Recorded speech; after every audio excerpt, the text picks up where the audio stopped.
Welcome. Shakugan no Shana. I finished season 3 of Shakugan no Shana last night. At this current point, I would say Shakugan no Shana it's in my top 10 favorite anime, and I would say Shana as a character is in my top 10 favorite characters, which I should probably make a video about.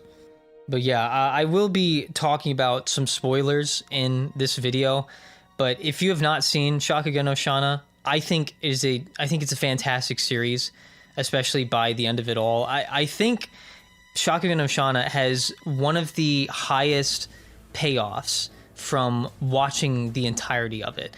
So it does start off, like, the first season came out in 2004 and the last season came out in 2011. And I want to say right now, seeing the shift in animation quality from 2004 to 2011 was kind of surreal to me as I was watching the show.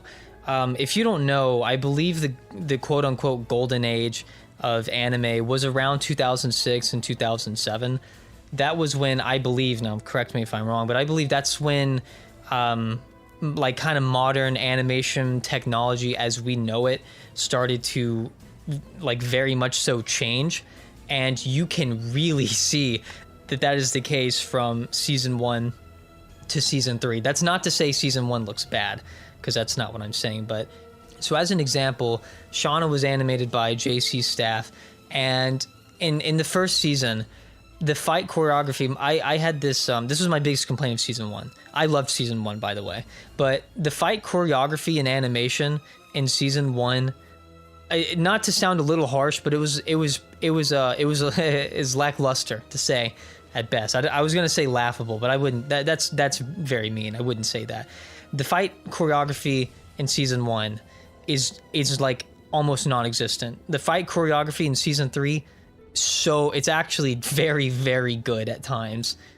But as I was saying, the payoff that I felt from watching the show in its entirety was it was extremely satisfying. It was a great feeling, because even though I very much so loved seasons 1 and season 2, season 3 was just a great climax for so many different characters and storylines. And it felt like, when I finished it, I felt like the author was very thoughtful about what direction he was going in from the very beginning. And I can never prove if that's true or false, but that was what I felt when I finished it.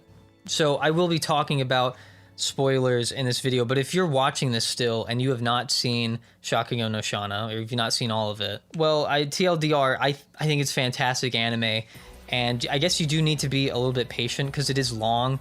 There are 3 seasons and they're all 24 episodes, so it is like, is that 72 episodes or something overall? So it is long. You do need to be in it for the long haul. But I think this show is an underappreciated gem. I am surprised that I've never really seen too many people talk about this show. It seems like now most people ever only really want to talk about seasonal anime, which, you know, I enjoy seasonal anime, but that's not all I want to talk about. I really like to go and visit older shows. I really love that, like, that mid-2000s time period in anime. It's just something about that time period of anime. It invokes like a different emotion in me as I'm watching it that I don't get from current anime. It's hard to put into words, but that is how I feel watching shows like that. That's how I felt watching Shana. So to now get into the, actually rambling about the show, I want to go ahead and talk about the premise of it, because, honestly, the premise it really reminded me of Bleach as I was watching it. Basically, there are these demon-like creatures called Tomogara. I believe they started calling them denizens too as well. I don't know. It was the translation kept changing throughout the seasons. So I just am going to call them Tomogara. So Tomogara, they're these demon-esque creatures that eat humans for what is called their power of existence. It's basically like eat humans for their energy that they give. Like, that's, I guess, how Tomogaras thrive. And when Tomogara eat humans, this upsets the balance of the world. I'm not going to get into why, but it upsets the balance of the world, and that's why these people known as flame hazes exist. And that's what Shana, the character the show is named after, is. She's a flame haze, and it's her job basically to kill Tomogara as they eat humans and stuff. That's they are basically realigning like the balance of the universe. It's pretty similar to Bleach as I say that. But it goes further than that. So one of the things I loved most about the show was these things called torches. So basically, when a Tomogara eats a human, they pretty much become a torch. And a torch is not a real person. It looks exactly like the person that basically just died, and they they look and act exactly the same. But that's not actually them. That's not their soul that resides within that body. It is a torch, and over time that torch starts to go out. And once it goes out, that torch, the person that was eaten by the Tomogara and is now a torch, they are completely forgotten from the world. Their friends and family don't remember anything about them. And the reason that the torch even exists is it lessens the impact of everyone's memories of that person being lost. Basically, that was the explanation behind it. I love this because it turned out to be a great tool for like emotional storytelling. And I really thought, like, I think it was the second episode where once Yuji finds out about torches, he starts having like an existential crisis because he also found out that he was a torch. The main character, Yuji, by the way, if you're still listening and you haven't seen the show. But there was a girl in his class called Hirai that was a torch, and he found this out, and he was trying to do everything he could to make sure nobody forgets who this girl is.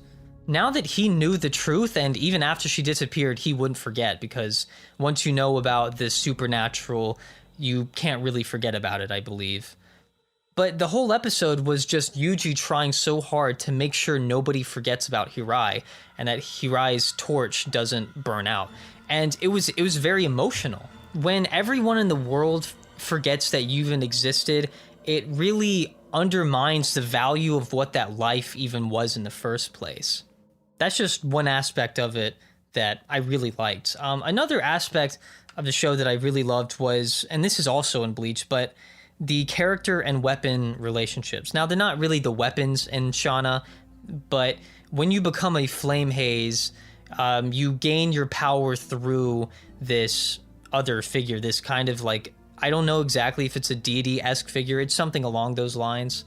But Shana, who is, like I said, she's my favorite character in the show. I think she's probably most people's favorite character in the show. But when she became a flame haze, it was because that she formed a contract with Alistair, and Alistair is basically represented as this pendant that is around her neck.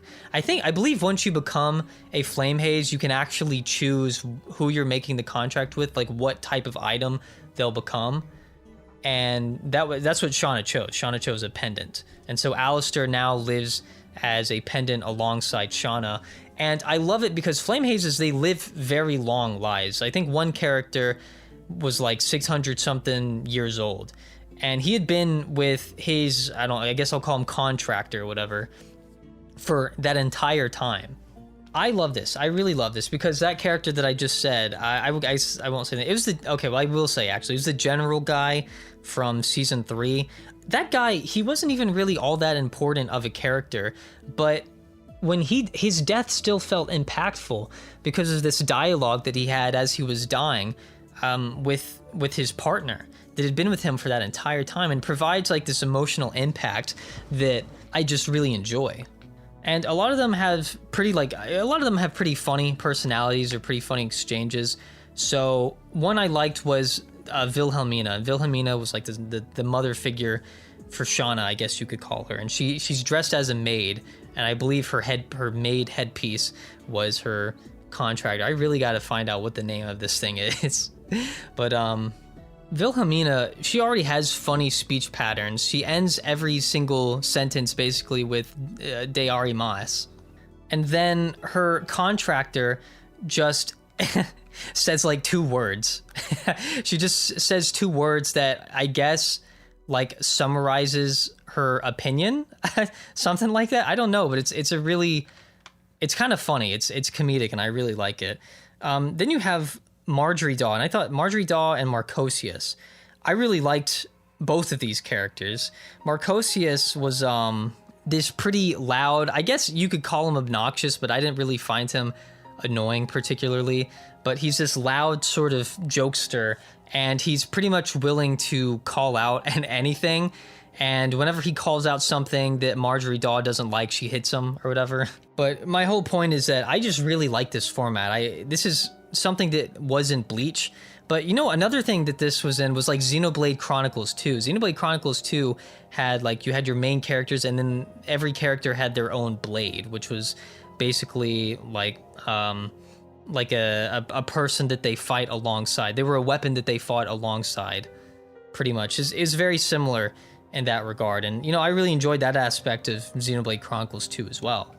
But yeah, I think I want to go ahead and start talking about the characters. And I'll go ahead and start off by talking about Yuji and Shana, because these characters, these two characters, they're both the protagonist is the thing. I have not seen two characters change so much throughout one show. And I'm going to go ahead and say that Shana, genuinely probably like the best written tsundere I have ever seen. Shana was such a well-developed character, it's not even funny. So she starts off as just very tsundere, very cold, very distant, very I don't want to talk to you, like antisocial sort of person that was pretty much dedicated to her life as being a flame haze.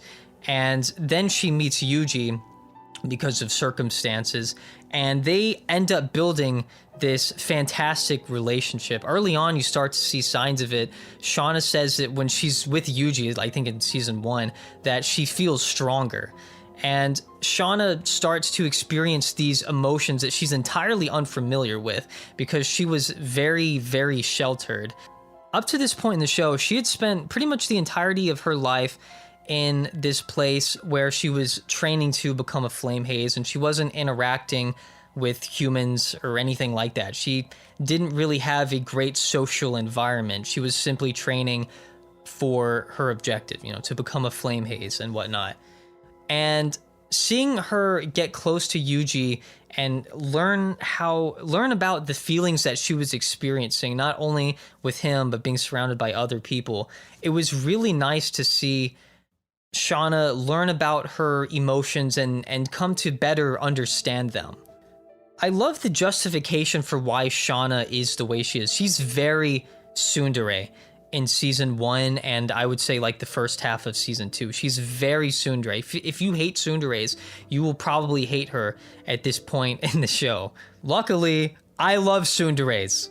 But as I was saying, the reason she is a tsundere is exactly because of what I said earlier. She's been sheltered her entire life. She doesn't know how to deal with boys. She doesn't know how to deal with boys at all. And then she starts, as she works alongside Yuji, as you can imagine, she starts to develop emotions for him. And she doesn't know how to feel about these emotions. She doesn't understand them.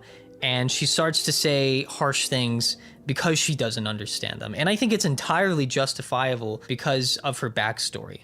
And I want to mention that one of the reasons that she started to better understand the emotions that she was feeling towards Yuji, who she obviously had, you know, started to fall in love with, was because of Yuji's mom. I'm saying it, I'm making a stand right here. Yuji's mom, Yuji Sakai's mom, potentially my favorite mother in anime. I'm saying it, I'm taking a stance. You know how in almost every anime ever, in every Japanese made thing ever, the parent figures are like basically always like non-existent, or they serve basically like no purpose. Yuji's mom is not that. Yuji's mother is a great guide for Shana. And it's not just Shana. It's also Alistair and Wilhelmina. All three of them actually end up learning like really important life lessons from Yuji's mom. And Yuji's mom helps them try to better understand their relationships. It's the way she's involved as a mother figure is unironically, it's so well done, I think. This is like a type of role that more parent characters in anime should be fulfilling. I really liked Yuji's mom. But as I was saying, Shana ends up learning a lot about stuff like this, the emotions that she's experiencing, because of Yuji's mom. She kind of helps her along the way. A very interesting example, and I knew I was going to be talking about this arc. This is in this video. This is a very weird arc. I think it's the second arc in the first season. It's the arc with Tyrael. So this arc probably turned off a lot of people, but if you can look past the weirdness of it, I actually do like the message of it a lot. I think it's really interesting storytelling.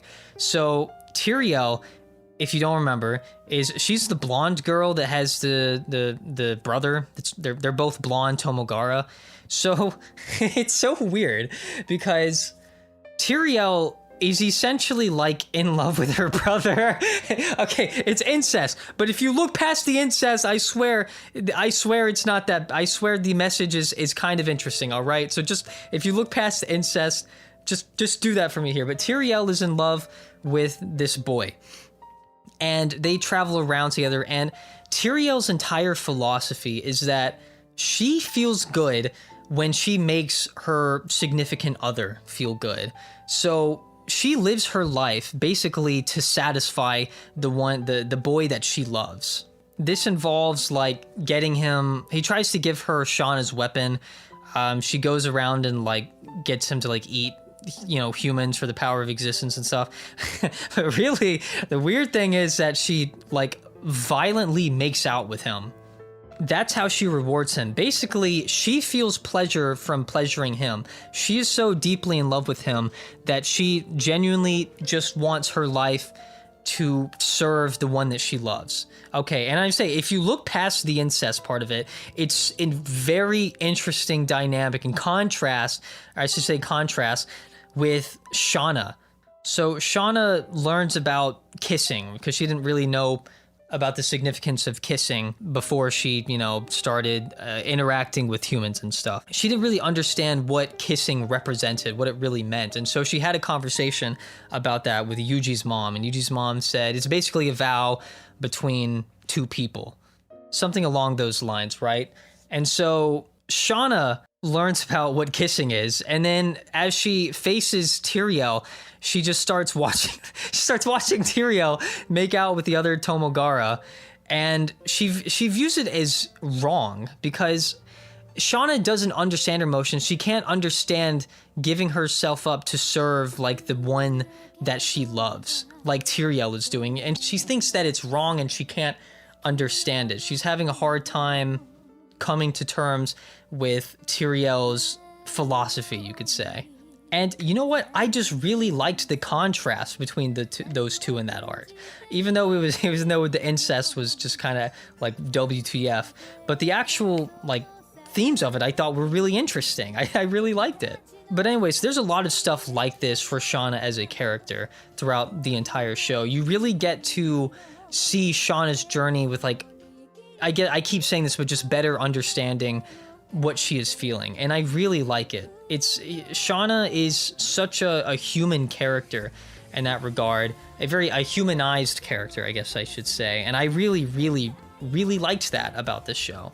And throughout the show, Shana is constantly learning about the feeling of love, and that is probably one of the strongest aspects of Shakugan no Shana, is like the romance and the messages about love and how to treat those that you love.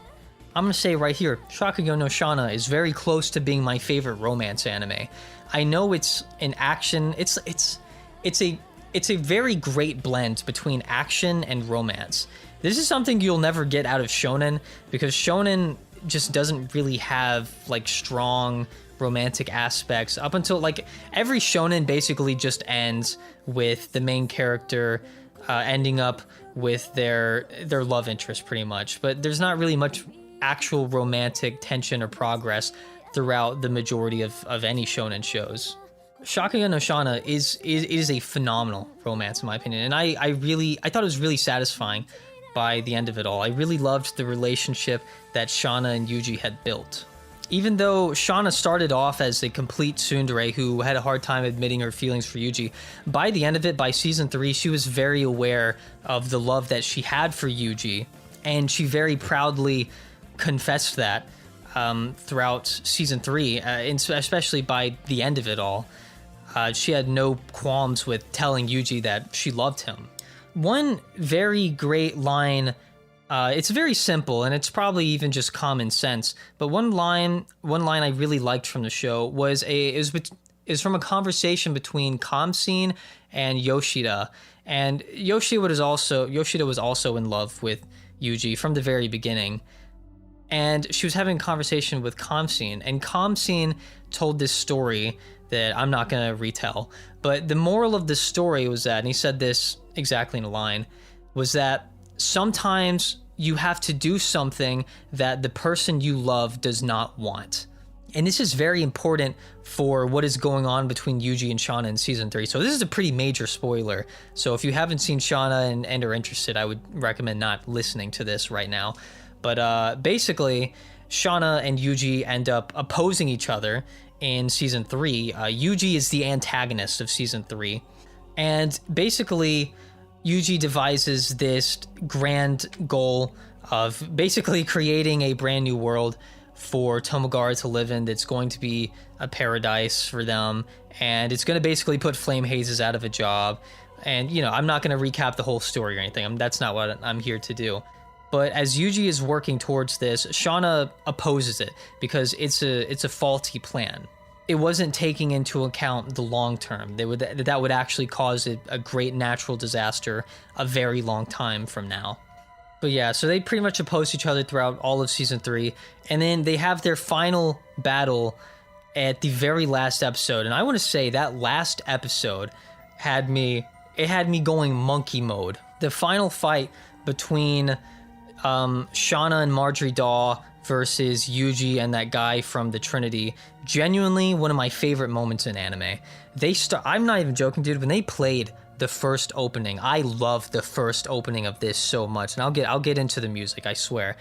But when they played the opening, I literally lost my mind. I lost my mind, and the animation was great. The fight was phenomenal. It was so much emotion. And after I watched it, I thought to myself, this is why I like anime. This is why anime is a special medium to me. I really did love it, man. I really, really loved it. I had to go back and watch it again because I liked it so much. Basically, yeah, Shana and Yuji pretty much hash out their problems. They say everything that was on their mind, and I'm not going to recap the whole thing, but I thought it was very emotional. Thought it was wonderful. I dang near cried. Anyways, so I talked a lot about Shana. I want to talk a little bit about Yuji because my expectations for Yuji were so low. Season 1 Yuji, let me give you the briefest recap. Season 1 Yuji is dang near useless. Season 2 Yuji, alright, he can kind of hold his own.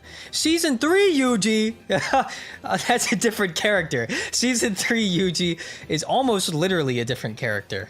I seriously thought that Yuji was not going to change all that much from the very beginning. He was already a pretty resolute character at the beginning, but seeing him train alongside Shana, he was just there at the beginning. In season 1, he was quite literally just there and, like, I guess mentally helped.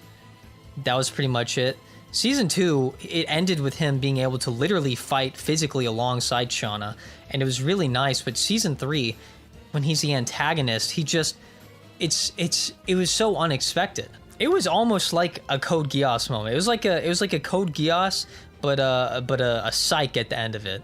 He was so surprisingly idealistic and optimistic in season 3, but he was so confident and resolute. It was very different from the paranoid Yuji that we saw in season 1. So he's always been kind of at least resolute in what he believes, but that resolution really, I think, showed through his personality by the end of the series, and I really admired it. And by the end, he sincerely believed that he needed to be punished for the plan that he had put into motion, and basically everyone that he hurt and killed. You could really say it's his fault that many people died, but it was for this insane greater good cause, and he believed that he didn't deserve happiness after what he did. He wanted to make life better for Shana. That was the purpose of his plan. Yet he didn't think that he deserved to be with Shauna by the end of it, and Shauna had to tell him that she's not the almighty judge of all of his actions. By the end of it all, Shauna still loved him. She understood what he was trying to achieve, and she still wanted to be with him forever. Because that's all both of them wanted, really, was to be together forever. That's why they were doing what they were doing. But yeah, I absolutely love those two. I really do. To kind of wrap up what I was saying about Shauna as a character, I guess I'll talk about some of her other relationships with other characters. Well, another thing was that I liked how by the end of it, she even admitted to Marjorie Daw that she liked her, I guess, as a friend. And again, it was another example of just how much Shauna has developed by this point. That's not something she would have ever have thought to say back in like season 1. I liked her relationship with Wilhelmina, who, like I said earlier, was basically like a mother figure to her. And after Shauna had pretty much realized her feelings for Yuji, she told Wilhelmina that she was going to go, tell Yuji she loves him, right? And to see Wilhelmina as this sort of mother figure be very against that idea at first because she's overprotective and she doesn't want to give up Shauna and have her go down this path entirely different than what she had envisioned, which is pretty different from how Alistair reacted to it, because Alistair originally thought something similar to Wilhelmina, but after talking with Yuji's mom, his mind was completely changed, and he realized that he needed to allow Shauna to explore the feelings that she was experiencing. Besides that, there was also a romantic rivalry between Shauna and Yoshida, and I can say at times it was probably a little bit too much. It was probably a little bit too like cat fighty, I guess you could say. But it was really nice to see the two of them come to respect each other, to greatly respect each other by the end of it all, or by, I think in season 2, they had grown a sense of respect for each other and they became like genuine friends. And so I thought that was a nice development. But I think I'm gonna move on to some other characters. I'm not gonna talk about all the characters as in depth as I did Shauna and Yuji, but let's just kind of go down the line. So Marjorie Daw, I think her story is probably the easiest to understand. Marjorie Daw's character is pretty much a discussion about revenge and motives and whatnot, and she had pretty much dedicated her life as a flame haze to hunting down Silver, who had killed innocent people that she had known, I believed. And she eventually learns that Silver is not exactly a person. Silver is like a physical representation of a person's, or it might be specifically flame haze, but I'll just say a person's like inner feelings. So it was not actually Silver, like a different person, that killed the people she was talking about. It was her. Is that Marjorie Daw had this... I wish we had gotten a more in-depth backstory for this, honestly, but she apparently had this hatred for the person that... This inner hatred that she had, I guess, indirectly ended up killing. And once this was revealed to her, the scene was crazy because Marjorie Daw just started going mentally insane and screaming her head off for like what felt like several minutes. It was a pretty intense scene. I really liked that scene. Marjorie Daw, just a really enjoyable character, honestly. Some people might think this was weird, but she formed a relationship with Sato. I'm not gonna lie, I liked it, but I don't really have super strong reasoning for liking it. But I thought that was an interesting relationship. Anyways, Marjorie Daw, I really enjoyed her. Probably my second favorite character. I don't know if I'd say she's my second favorite character. She's up there, though. Really loved Marjorie Daw. Wilhelmina. I loved Wilhelmina. I love her design. I love her sort of kind of mother-esque role that she serves for Shauna. She had a lot of insecurities, I guess you could say. I have to say, I don't fully understand Wilhelmina's character, but I do very much so like what is there. I know she seemed to be distressed over the fact that the people that she had cared so much about seemed to be leaving her behind. The two main ones being Phyllis and Shana. I could probably talk more about Wilhelmina, but I think I'm going to move on for the sake of not making this video too long. But just know that I really, really loved her. I enjoyed her throughout the entirety of the experience.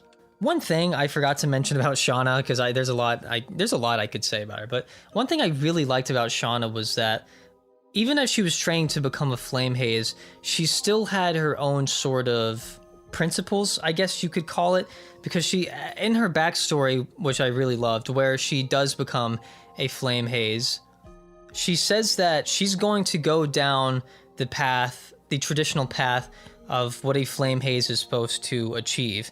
But if she doesn't believe that what she's doing is right, then she simply can't do it. I guess I really liked that she didn't necessarily let the role of being a flame haze define who she was as a person. She still had her own principles, and that's what she was still going to live by, and I really admired that. Anyways, next is Kamseen. I already mentioned a conversation I really liked between Kamseen, I don't know. A conversation that he had with Yoshida about, you know, doing things that someone you love won't want or won't like. Besides that, Kamseen was just such a cool character, and his death was pretty sad. But I really enjoyed every time he was there. I really like his design. He's just a cool dude. He's a cool guy. Anyways, Eita. I really liked what they did with Eita because he represented something kind of different. So if you don't remember his name, he's friends with Sato. He's one of the quote unquote henchmen for Marjorie Dahl, and he ended up getting into a relationship with Ogata, one of the classmates. And when he saw her hurt in a fight from season 2 during the Fuzetsu and everything, it upset him so much. He never wanted to see anything like that again happen to someone that he was, you know, kind of in love with. What I really liked about it was that he actually walked away from the world that the supernatural world that the flame hazes lived in. He decided to give that up and pretty much walk away from it and pursue a normal life with his girlfriend. I really liked that. I liked the fact that someone decided that it was best for him, that it was best to simply walk away. Now later on, he still did help out when he absolutely needed to, because he's not like a terrible person. He'll help out a friend when they're in need. But for the most part, he kind of just stopped involving himself in all of that. And I liked that. I liked seeing a character who just decided, yep, you know what, this is not for me. I'm going to move on with my life. And I really appreciated that. Next, I want to mention Hecate / Konoe, because Konoe was, I guess, something that Hecate created that she merged with. I want to say Hecate has such a cute design. I do wish that there was a little bit more with her character. She was very much so kind of deadpan. She was kind of a plot device as well, but I thought she was a pretty good plot device at least. But I still enjoyed her for what she was. I'm gonna mention the one character I hate. I hate the scientist guy, Dantalion. The guy that screams Domino, whatever, with the robot. I hated this scientist guy. Every time he started talking, I stopped listening. I couldn't bother to read what he was saying. Anyways, there's also Phyllis and Johan. They are quite the lovey-dovey couple, and I liked them. They were nice. They were cool. One moment that I really loved from the show was from the last season when Yoshida pulls out this thing that Phyllis gave her that would allow her to summon her. Yoshida was told that it would kill her if she used it. And Yoshida had literally resolved to basically giving up her life to, I guess, essentially save Yuji and Shana from what they were attempting to do. It didn't actually kill her, but that was the resolution that she had. That was the resolve that she had at that time. And when Phyllis showed up, it's so well done. It was a pretty intense scene where Johan was even going to take the Reiji Maigo back from Yuji. It was pretty cool. I guess I should talk about Yoshida. I'm not gonna lie, I don't really know what I have to say about Yoshida. I liked her, but I can't say that what she represented was all that interesting to me. I did like her as a romantic rival to Shana. So in that regard, I kind of think she makes Shana a better character. But on her own, I don't know. I don't really have a strong opinion on her either way. I would just say generally I like her. Sorry, I don't have much else to say about her. I think Sabric, I'm just going to say Sabric because I don't know how else I would say it. I thought he was a pretty interesting character. He was pretty freaking threatening because he seemed to be extremely hard to kill. But the way Sabric died was pretty interesting because he was face to face with the gigantic creator god snake of the festival. And he didn't have a super, like, in-depth backstory, but from what we can gather, there was a woman that he loved, and she couldn't be with him I think she rejected him because she feared him.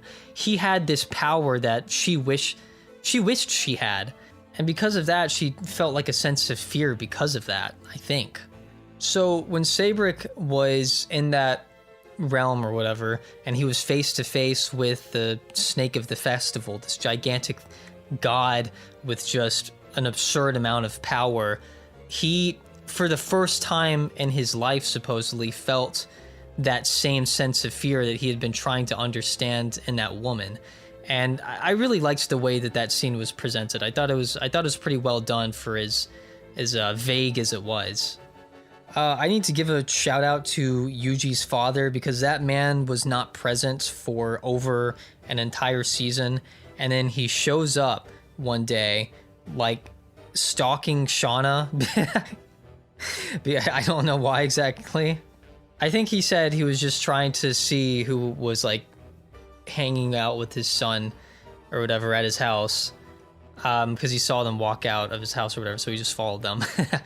Anyways, this man was not present for an entire season, and then he comes home and he impregnates his wife, and then he leaves again. There was a pretty interesting sort of detail about that, actually. When he told Yuji about it, apparently Yuji was one of two kids, and the first one, I don't know if they were twins or not. I don't remember. No, I don't think they were twins. Yuji was supposed to have an older sibling, but I think like his mom had a miscarriage or something, and so because of that, they kind of feared having another child because I think they feared going through that again, or they thought they weren't able to produce another child safely. And so, but they ended up doing it years later. So the fact that Yuji's in high school and that man impregnated his wife to have another child, I thought that was an interesting detail. And you know what? I really liked that ended up happening. And that's why I think the author was being thoughtful about what direction the show was going in.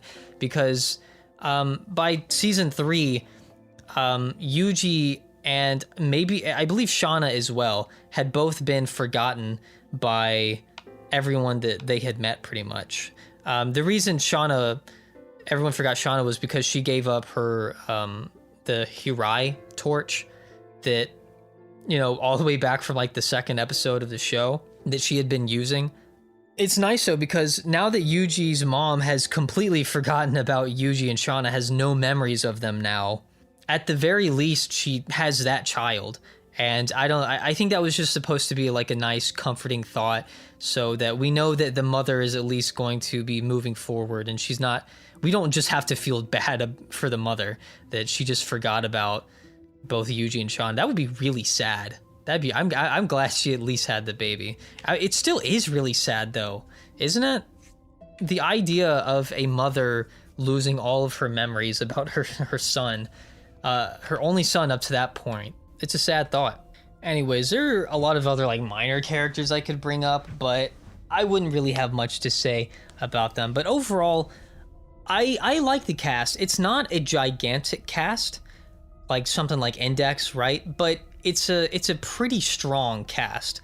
There are some characters that I really do love, and Shana, at the very least, is like a top 10 character for me. I absolutely love Shana. So now I want to talk a little bit about the music. Fun fact, The reason I wanted to watch Shana was actually because I already knew about the first opening because it's sung by Mami Kawada, who is one of my favorite artists ever. Her album Linkage is one of my favorite albums ever. She sings a lot of the openings for A Certain Magical Index. Well, not anymore because she retired as a singer.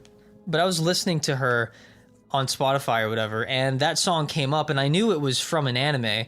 So then I like looked it up on YouTube, and I saw it was from Shana, Shakugan no Shana specifically, and I posted it in a Discord server, and I had a friend in there who has pretty similar tastes as me, and he recommended the show. I was like, you know what? Let me watch Shakugan no Shana. So that's why I started actually watching it recently. It was mostly because I really loved the first opening, and because it was recommended to me by a friend. So yeah, the first opening, honestly, one of my favorite anime openings ever. I like a lot of the other openings as well, but the first one's definitely still my favorite. I also loved the first ending. The first ending was so cool. Outside of just the openings and endings, which, you know, I already mentioned, like, when they played the first opening in the last episode of season 3, I lost my mind. But outside of just the openings and endings, the actual soundtrack itself is pretty solid, and one track from season 3 in particular really stood out to me. It's called Les Serpents de Cérémonie. I'm listening to it right now, actually. I love this song. It plays specifically when Yuji fused with the creator god is doing something crazy, doing something sick. It plays, I think, like 3 times, maybe 4 times in season 3. I love this song. It is so hype. I think it's kind of a mixture of like something you would hear from Attack on Titan and Nier Automata. I love it. I love this song. But yeah, I mostly just want to say that I kind of partially watched the show just because I really liked the first opening. So yeah, openings matter. Outside of that, I don't want to make this video too long. I usually make these like well over an hour. I don't want this one to be too long.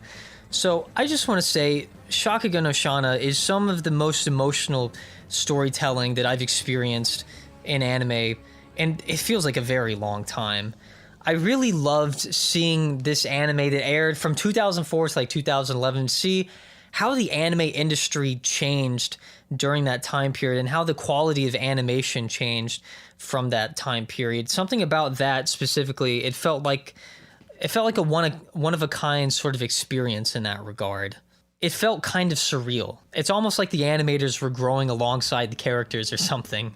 I know JC Staff gets a lot of flack as not being a great studio at times, but I think Shakugan no Shana was amazing. I think they did a fantastic job with it, especially season 3.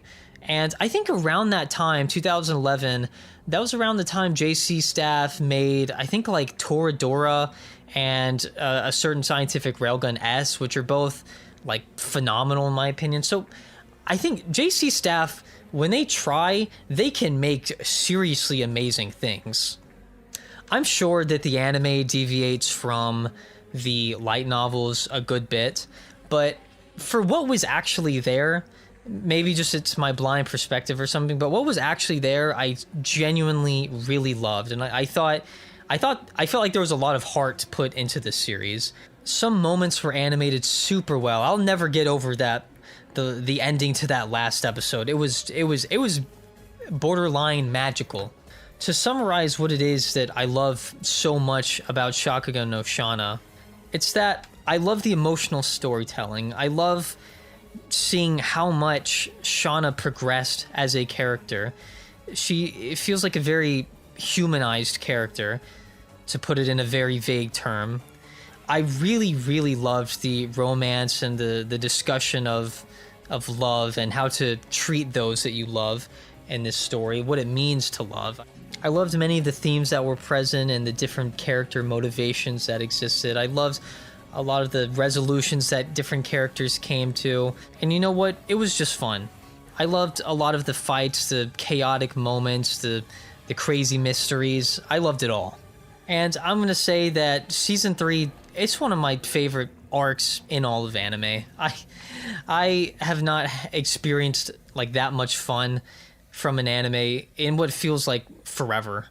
That's not to say that I don't enjoy anime. That's not what I'm saying. I'm saying that it's very rare that I feel like that I feel like genuine adrenaline from watching an anime. But you know what? That's just me and my personal experience. Not everyone else is gonna react the same way, of course.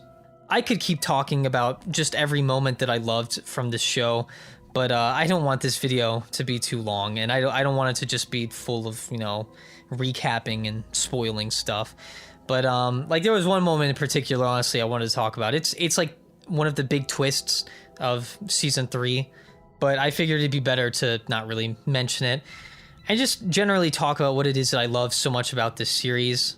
I'll go ahead and say I did not expect to love this show nearly as much as I ended up enjoying it. And I'm going to throw this in here.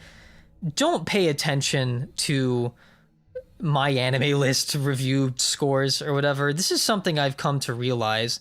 Now, I'm not saying this because Shana has bad scores on my anime list. It doesn't have bad scores on my anime list. But the weird thing about Shana is that I looked on my anime list and every single season has almost exactly the same score.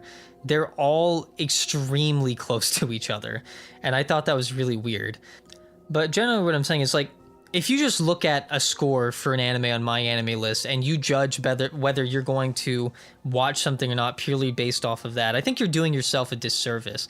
Because time and time again, I will watch a show and my opinion of it will be so different than the public's opinion of it. And I will always promote the idea of simply thinking for yourself. Judge based off of your own standards on what it is that makes something good or enjoyable to you. Because art is inherently subjective. You may see a show on my anime list that has like a, I don't know, like a 8.5, which is a crazy good score on my anime, and you may feel nothing, and that's completely fine. And then you may see an anime on my anime list that has like a 7.1 or something, which is like barely passing. And you may think it's the best thing ever. It may impact you deeply. And that is what makes talking about anime so much more fun. Chances are that some of your favorite anime that exist are not like super critically acclaimed or super popular.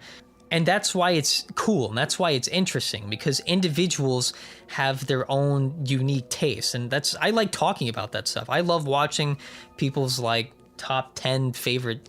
I love listening to people just talk about their favorite things, and I like being surprised by how they were impacted by something that I may have experienced but did not feel the same way about. And I think that is really what I love about talking about these things. It's a pretty lame thing to say, but I mean, to understand your own taste in art is to understand yourself a little bit better. I'm aware of how nerdy that sounds. I'm aware of how nerdy it sounds, trust me. But you know what? I think art is important. I think art is an important aspect of society. And I mean, we have emotional reactions to things based off of our own personal experiences and biases, and they become meaningful to us as human beings. And you know what? That's why I have this channel, because I like to talk about those things in the laziest and most incoherent format possible. Anyways, I think that's all I've got to say for this video. If I forgot anything, I'll make sure to put it in the description or maybe the pinned comment or something. If you watched this entire video, you're an absolute massive legend, and I thank you. You didn't have to. You really didn't. But if you did, I appreciate you very much. Let me know any thoughts you have in the comments, or any questions, or anything you want to say. I love Shakugan no Shana, and I hope you have a nice day, night, week, month, year, decade, life.